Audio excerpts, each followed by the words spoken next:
God's promise of provision is often enough, but not always excess.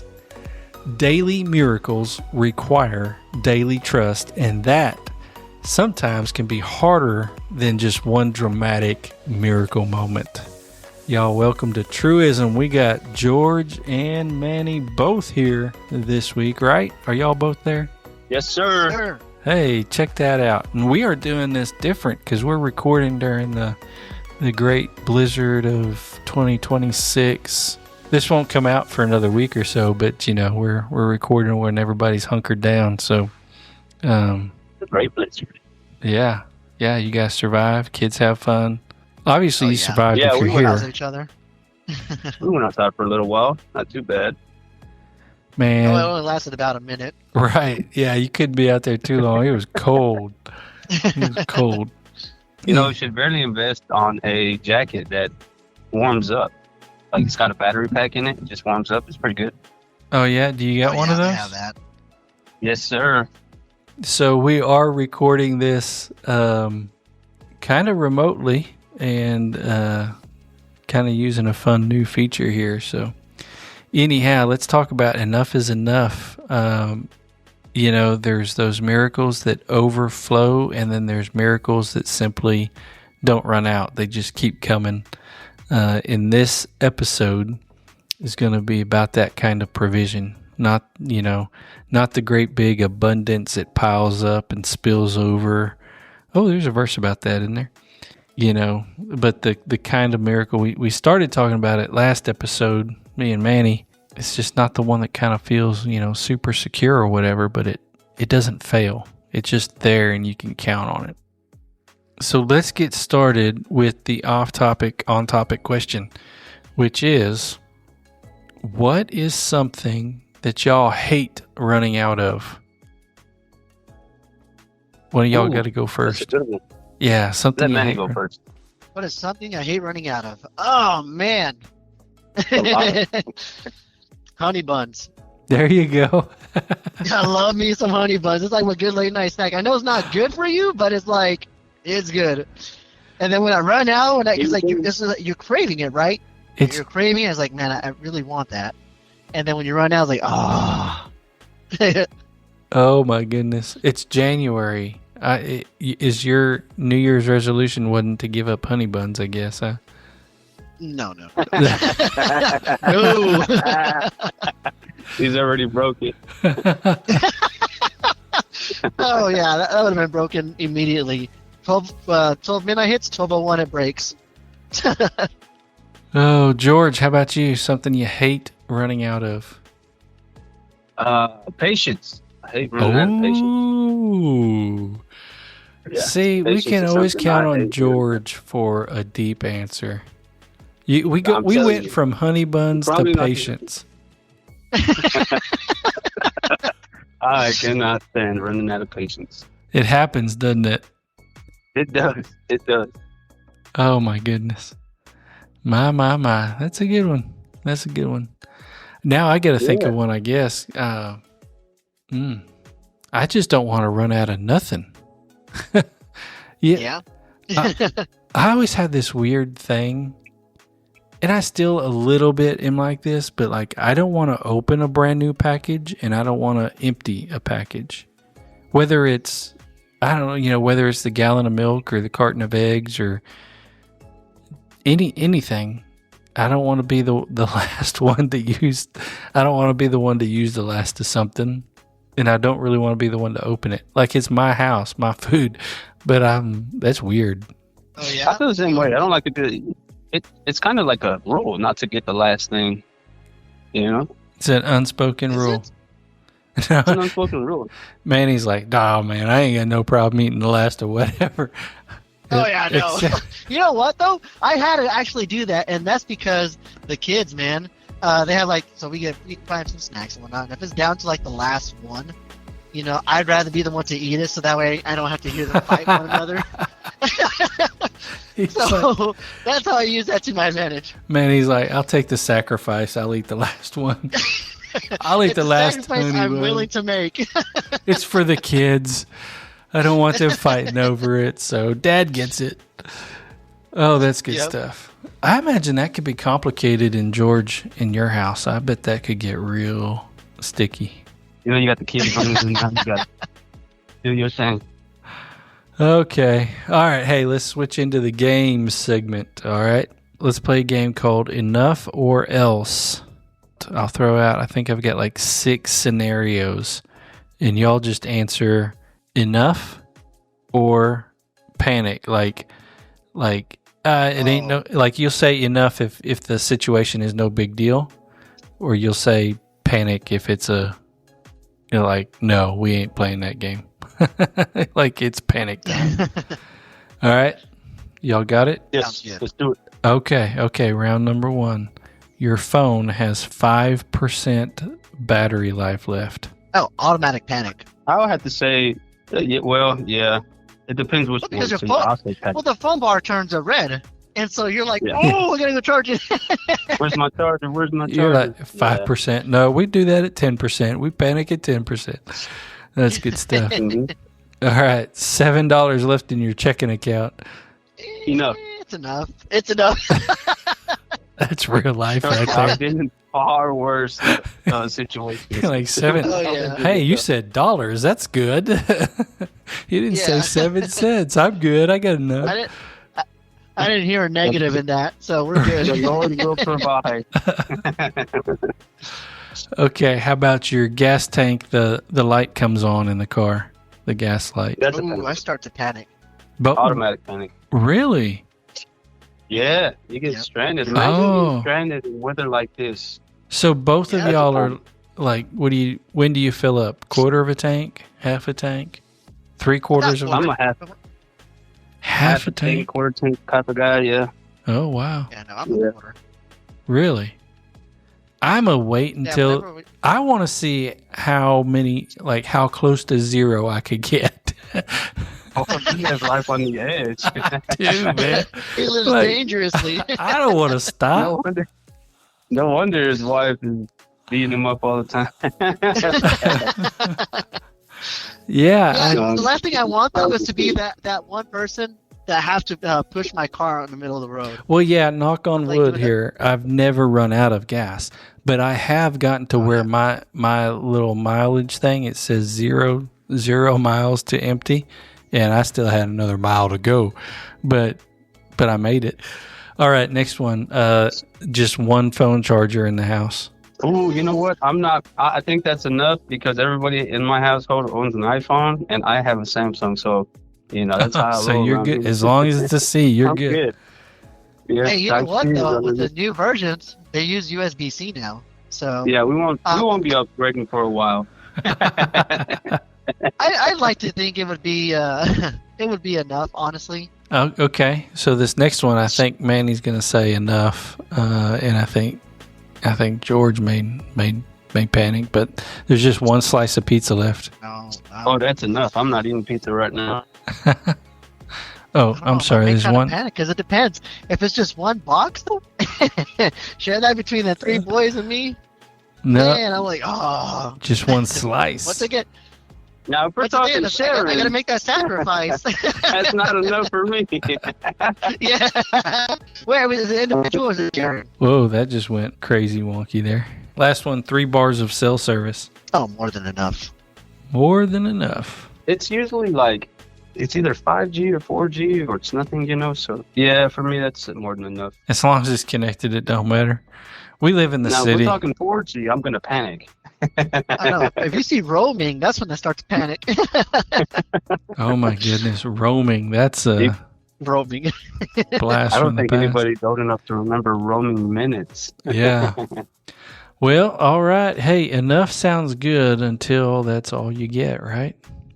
Last episode, we really talked about blame, and we talked about Elijah in 1 Kings 17, and then that whole story, and it's pretty cool deal, but when we almost get sidetracked, Manny and I, talking about this miracle because, one of y'all read that First Kings 17, 14-16.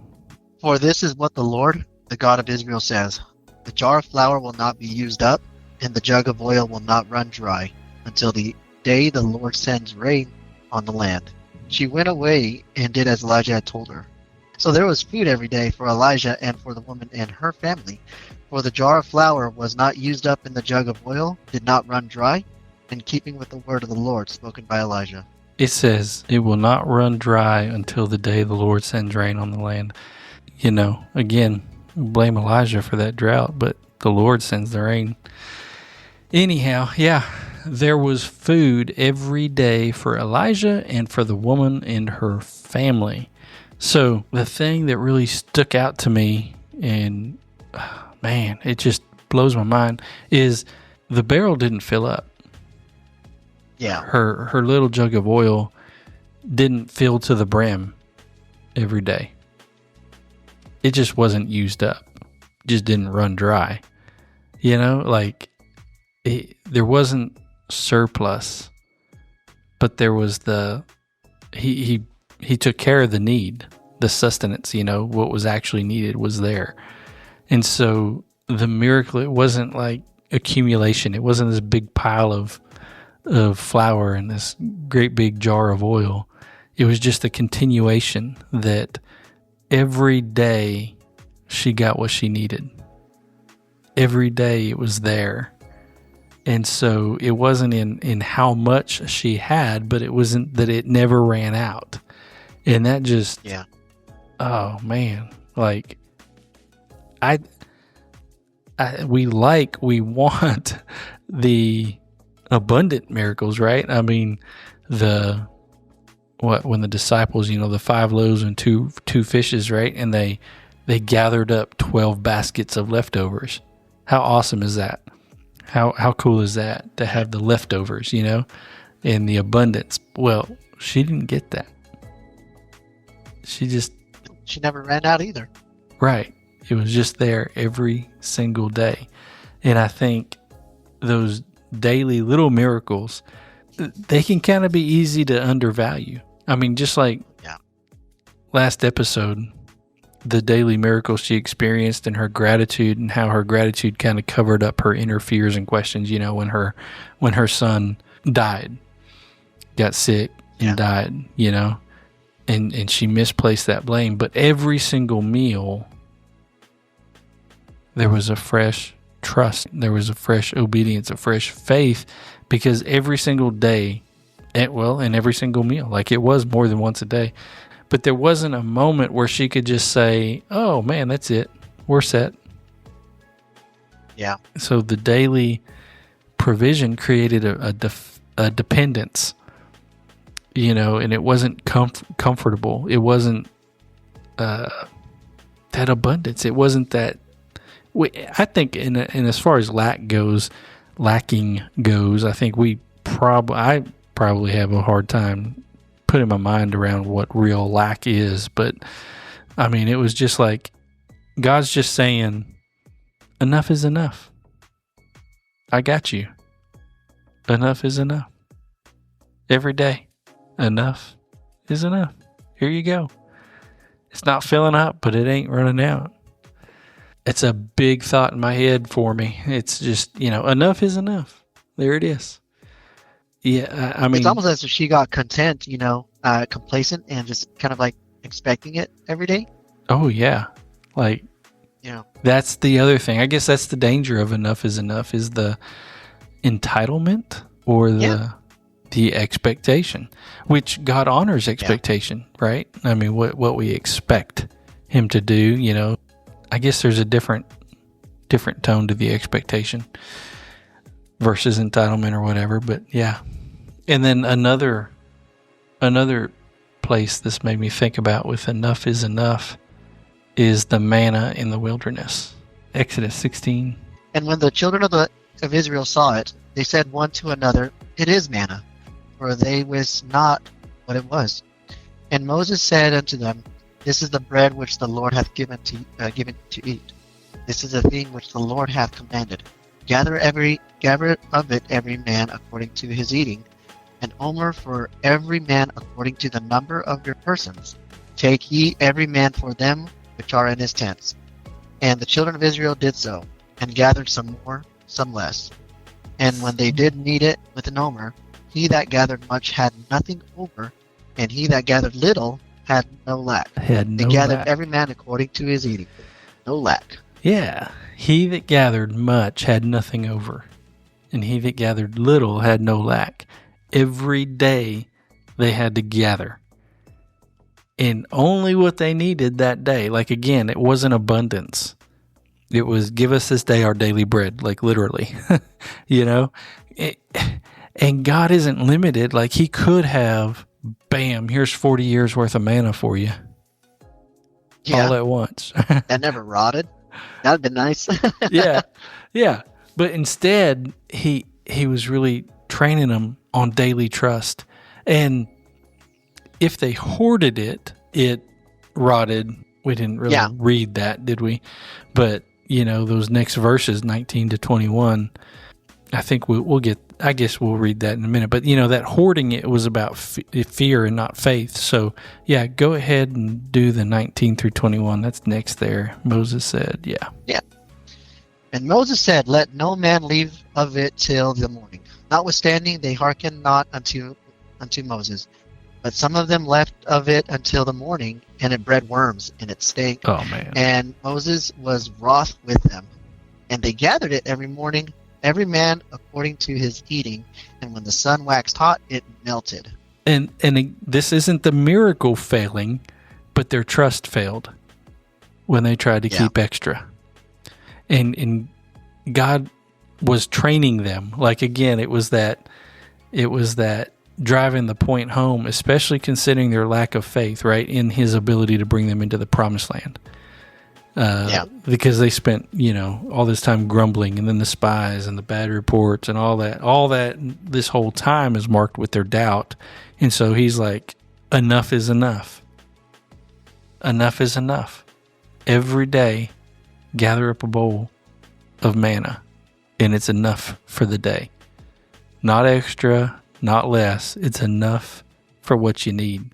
And then those that did act in that fear and not in that faith, that was worried it wasn't going to be there the next day, it bred worms. It stank. It was nasty, right? How many times do you think they had to do? How many times do you think they did that before they're like, okay, no more? Like waking up to just worms and You would hope only once, right? You would hope that once was enough.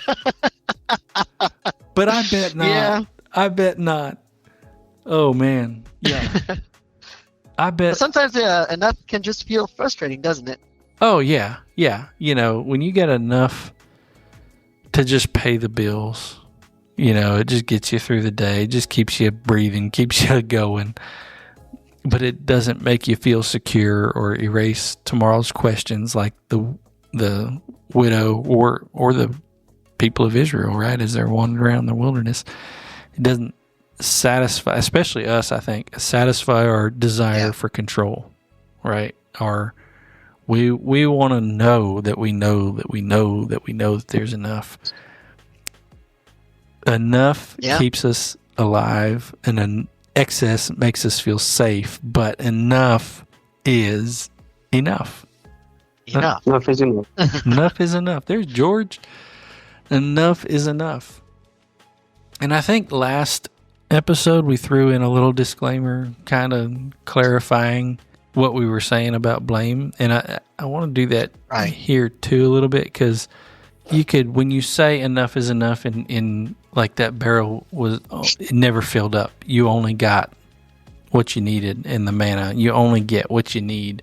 It's not that God's withholding or enjoys withholding, but I mean, Philippians 4:19 says, "My God shall supply all your needs according to his riches and glory by Christ Jesus," right? So it's not that God's trying to hold back or trying to whatever. And it's not that wanting more is a bad thing in any kind of way. Right. It's not sinful. You know, we all should strive for more. I mean, in life, he came that we might have life in that more abundantly. But even in Proverbs 11:27, he that diligently seeketh good procureth favor.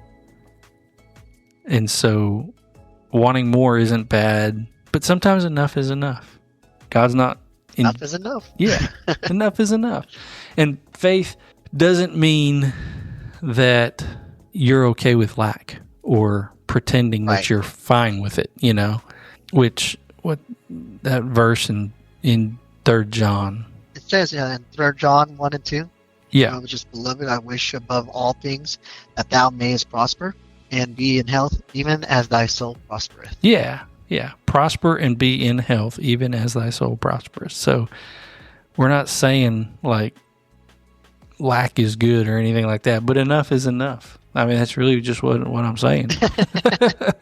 And God, That literally. Go ahead. Sorry. well, I mean, it's that trust, that daily trust, that daily dependence before Right. abundance. Daily miracles. It's an endurance thing. And dependence is preparation. You got to be prepared for the abundance, and it's not like a punishment. So I think it could be misunderstood. I mean, I guess there's two swings of this. You've got the poverty.